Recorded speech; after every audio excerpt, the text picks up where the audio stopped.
वर्तमान संकट में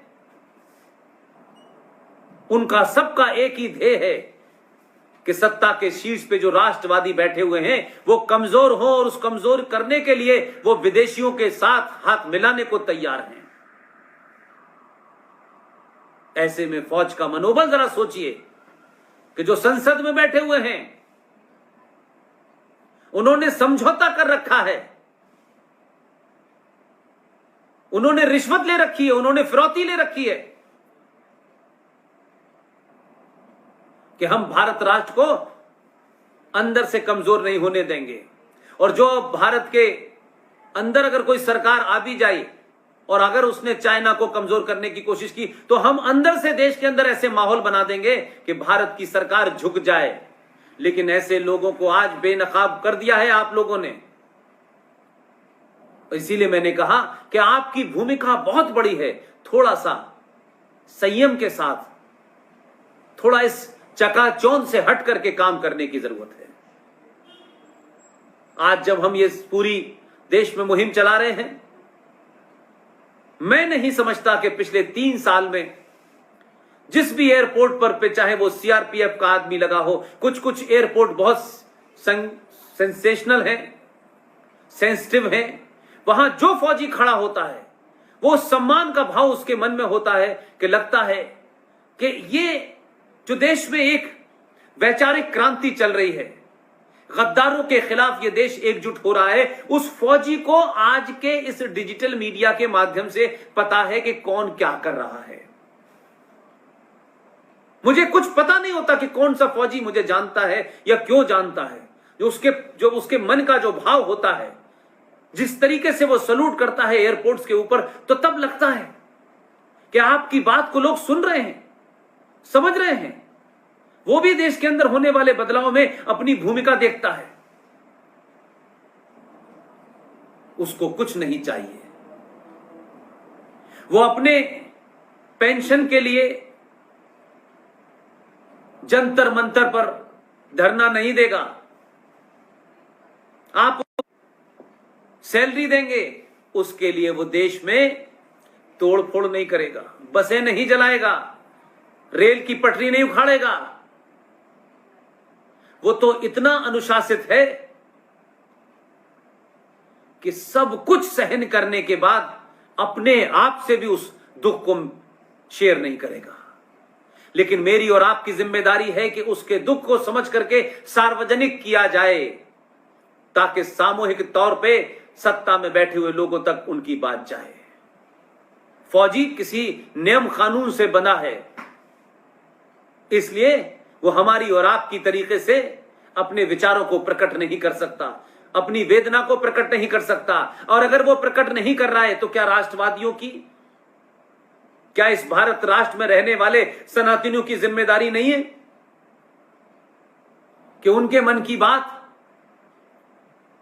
देश के शीर्ष पे बैठे हुए लोगों की बात को के मन की बात से जोड़ दें? उस सत्ता में बैठने वाले लोगों के भी अपनी अपनी लिमिटेशंस हैं। व्यवस्था में बैठे हुए लोग उतना ही बताते हैं सत्ताधारियों को जितने में उनका काम चले। ये बात अलग है कि सत्ता पहली बार प्रोएक्टिव है, इसलिए उनको बहुत सारी चीजें पता है, लेकिन उसके बावजूद भी समाज की जिम्मेदारी है कि उन मुद्दों को उठाएं, बार बार उठाएं और इतनी ताकत के साथ उठाएं कि दुश्मनों को भी पता चल जाए कि सिर्फ सैनिक से लड़ने से ही काम नहीं चलेगा।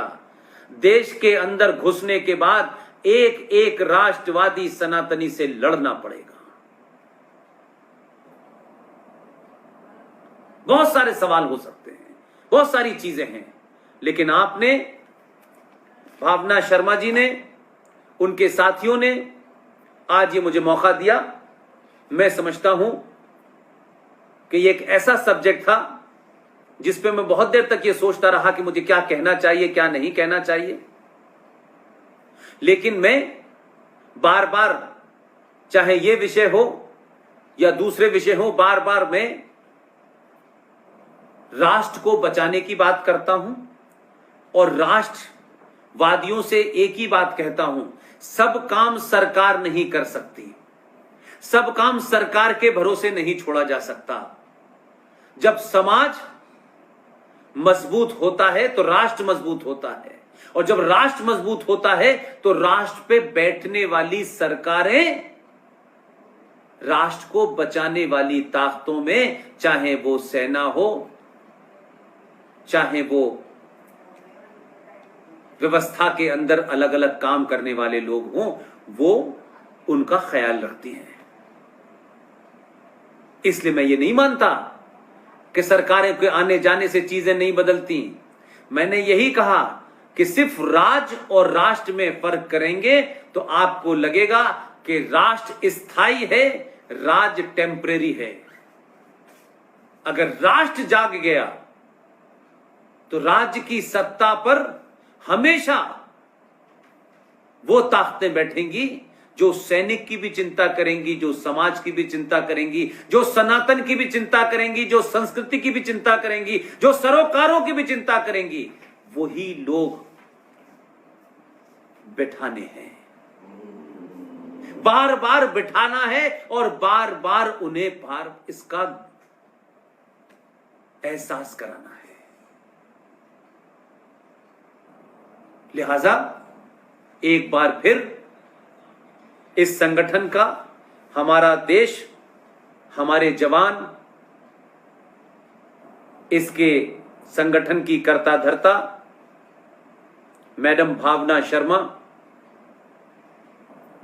वो और मजबूत हों, उनके साथी मजबूत हों, और जो दिवाली पर जो वो कार्यक्रम करते हैं कि हर शहीद परिवार के यहां जाते हैं, उनके उस गम के समय में भी उस त्योहार की जो जरूरतें होती हैं उन्हें पूरा करते हैं, उनके साथ मिलकर दिवाली मनाते हैं। इससे उन्हें अपने होने का और जिसको उन्होंने खो दिया है उसके खोने का गम थोड़ा कम हो जाता है। ऐसी ही जगह जगह कोशिश होनी चाहिए, हर जिले में होनी चाहिए, पूरी ईमानदारी के साथ होनी चाहिए, और इस बात की कतई चिंता नहीं करनी चाहिए कि आपके कामों की चर्चा कितने टेलीविजन और अखबारों में होगी। अगर आपने इसको जिलेवार और ब्लॉक और गांव के लेवल पे बांट लिया तो आप यकीन मानिए कि आप करोड़ों करोड़ों सैनिकों के मन में और उनके घर में बसेंगे। आपको उनकी दुआएं, उनके बच्चों की दुआएं बहुत ताकत देंगी, बहुत आपको शोहरत मिलेगी। तो अखबारों की लाइमलाइट और टेलीविजन की बाइट से दूर भी बहुत सारे काम हैं जो आपको करने चाहिए, और अलग अलग अगर संगठन बहुत से काम कर रहे हैं तो उनको करना चाहिए। मैंने सुना है हरियाणा में कोई संगठन है जो शहीदों की मूर्तियां लगाता है, वो भी एक संगठन है, और एक संगठन ये सब कर भी नहीं पाएगा। अलग अलग लोग अलग अलग तरीके से इसकी कोशिश करें। और एक और काम होना चाहिए, भारत में कोई एक निर्धारित समय तय होना चाहिए, और पूरा देश जब वो सायरन हो उसका कोई समय तय हो, उसका कोई सांस्कृतिक, उसका कोई ऐतिहासिक कोई परिप्रेक्ष्य आप तय करें, और उस समय जब वो सायरन हो तो देश भर में जितने भी सैनिक जिन्होंने शहादत दी है उनका कोई दिन तय हो, कोई एक महीना तय हो, महीने की कोई एक तारीख हो, वो सायरन बजे तो पूरा देश 1 मिनट के लिए मौन खड़ा हो जाए। जो जहां है, कार में है, गाड़ी में है, रेल में है, जो जहां है, रेलगाड़ी रुक नहीं सकती, हवाई जहाज रुक नहीं सकता, लेकिन हजारों करोड़ों लोग जो फैक्ट्रियों में काम कर रहे हैं, सड़कों पे हैं, वो 1 मिनट का मौन रखें।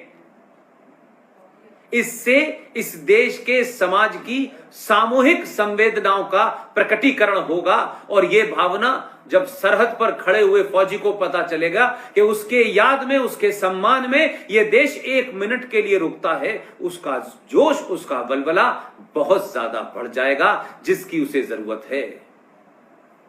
आज की बातचीत के बाद मुझे लगता है कि देश भर में, चाहे वो सीआरपीएफ के लोग हों, चाहे वो आरपीएफ के लोग हों, चाहे वो पीएसी के लोग हों, या चाहे वो रैपिड एक्शन हो और दीगर छोटे छोटे संगठन हैं, वो तमाम सारे लोग, चाहे वो जल जो हो, चाहे नेवी हो, आर्मी हो, एयरफोर्स हो, उसके रिटायर्ड फौजी हो, या आज एक्टिव ड्यूटी पर भी हो, उन सब के प्रति एक बार फिर मैं अपना सम्मान और अपने साथी GD Bakshi, RSN Singh, captain Sikandar Rizvi, professor Kapil Kumar, Lalit Ambardar, Sushil Pandit, Vikram Singh, इन सब की ओर से उनको सल्यूट करता हूं।